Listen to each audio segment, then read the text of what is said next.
Today, we're going to talk about something that affects every single one of us, money. But we're not talking about spreadsheets or stock tips. We're talking about what's going on right up here, in your brain. Okay, let's kick things off with a number that might just blow your mind. 60%. Nearly 60% of people making over 100 grand a year are living paycheck to paycheck. Think about that. These are high earners, people who we'd assume are doing great, but they feel just as stressed as anyone else. So that begs a pretty huge question, right? If making more money isn't the magic bullet for feeling secure, then what is? What's the deal here? Why does it feel like so many of us are just running on this financial treadmill, getting nowhere fast? Well, the answer isn't buried in some complicated Excel sheet or a fancy algorithm.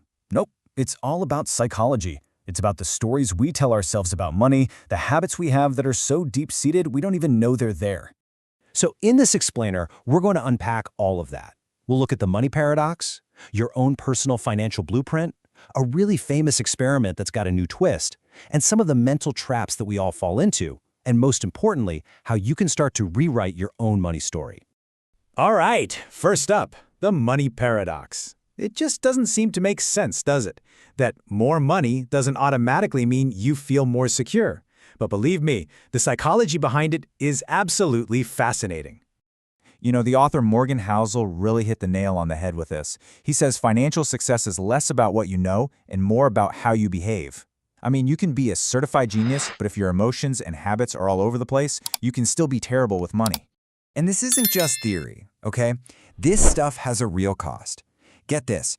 One report estimated that emotional decisions, like freaking out and selling all your investments when the market dips, cost investors at least 2% in returns every single year. I mean, add that up over a lifetime, that's a huge amount of money left on the table.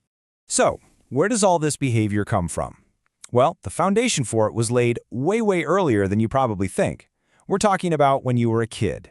It's kind of wild, but a major study from Cambridge University found that our core money habits, things like our ability to delay gratification, are pretty much baked in by the time we're 7 years old. 7! That's before we could even really do multiplication. So I want you to just think back for a second. What are your first memories of money? Was it seeing your parents stress out over bills?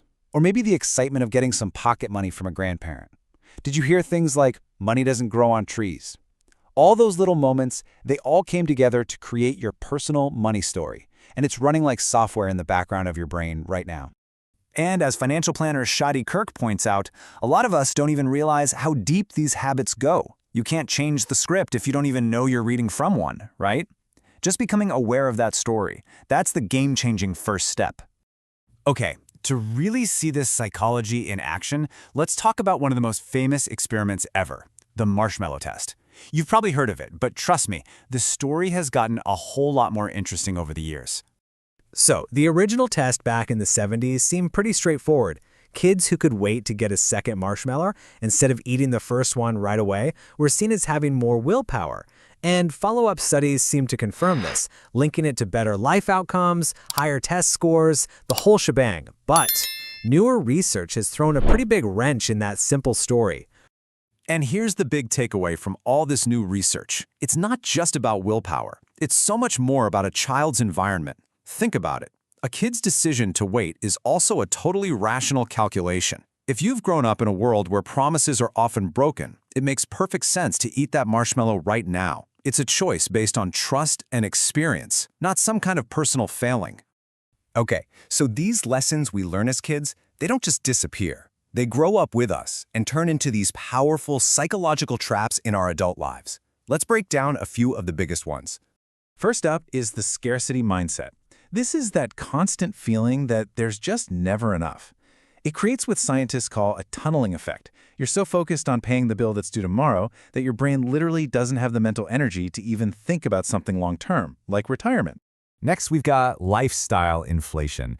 Oh man, this one is sneaky. It's the reason you get a big raise at work, but somehow at the end of the month, you're not saving any more money. Your spending just inflates to match your new income.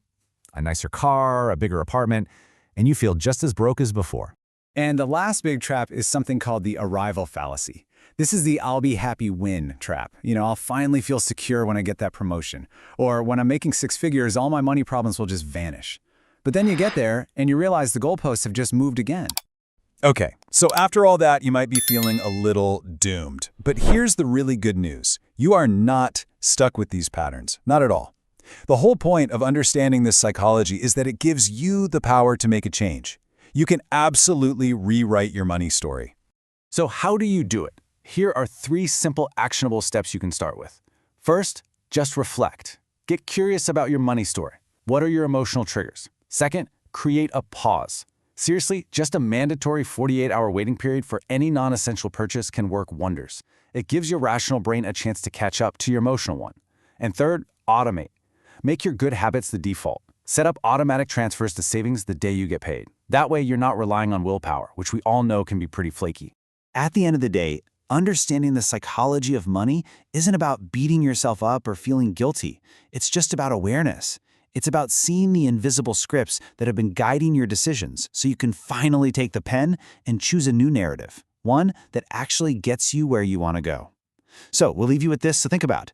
What's the first chapter of your new money story going to be?